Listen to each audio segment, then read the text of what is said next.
Well, if you're a fan of this channel, you know I am a pretty big fan of the What If comics from Marvel. And this summer, we're getting a whole new run, and it's taking us into some really dark territories with some of Marvel's best creators ever. Let's dive into the series and talk about what Marvel's going to give us, why this has me excited, and reveal some of the really insane stories they're about to tell us.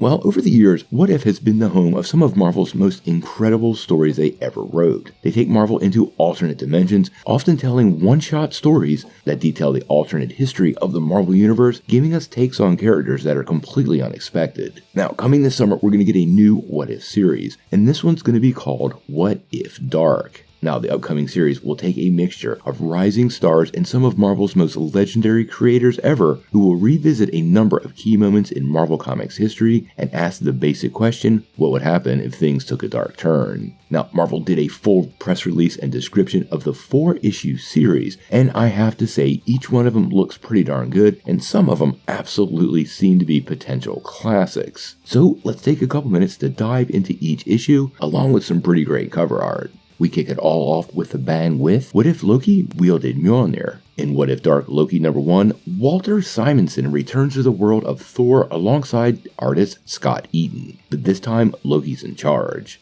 A tale of one of Asgard's worst days and one of Loki's best. This isn't the first time we've seen Loki get Thor's hammer in the What If series. It actually was part of the original run, so I am really curious on what Walt Simonson is going to do with his story. And with the Surtur Ragnarok storyline that seems to be at the center of this, it should be a pretty interesting run.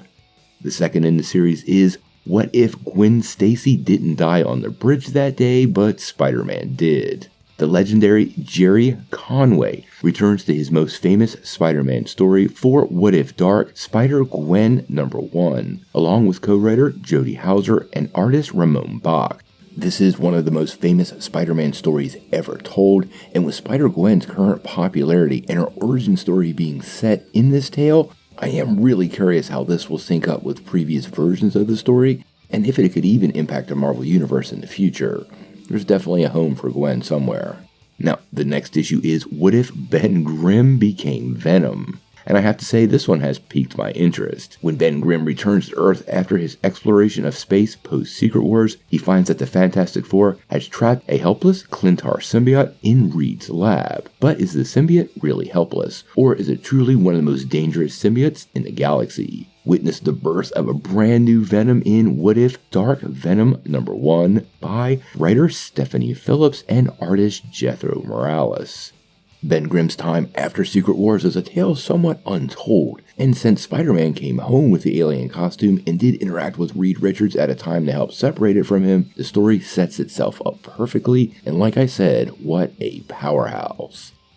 And then the series will be closed out with What If Moon Knight did not survive his battle with Bushmen? When Khonshu's avatar is slain, a different god empowers their own surprising new champion. From the darkness emerges a new force to light the way, a Luminary. But will her quest for revenge against Moon Knight's killer result in her own downfall? Find out in What If Dark Moon Knight #1. Now, I have to say, most of these titles I do find pretty interesting, but honestly, seeing Ben Grimm become a symbiote is at the top of my list. That is a powerhouse combination. Also, I am more than excited to see Jerry Conway and Walter Simonson return to some of the comics that they made absolutely legendary. I've always been a fan of Conway, but honestly, Simonson's impact on my comic world goes so far back. He's the reason I'm a Thor fan to this very day, and I consider his run on Thor during the 1980s to be one of the greatest and my most favorite comic book runs of all time. So I really can't wait to see what they bring to the table. The books are set to drop in July, so stay tuned to the channel. We'll make sure we drop you guys some links when they come about. This really could be quite a series of special stories to fit into the What If mythos.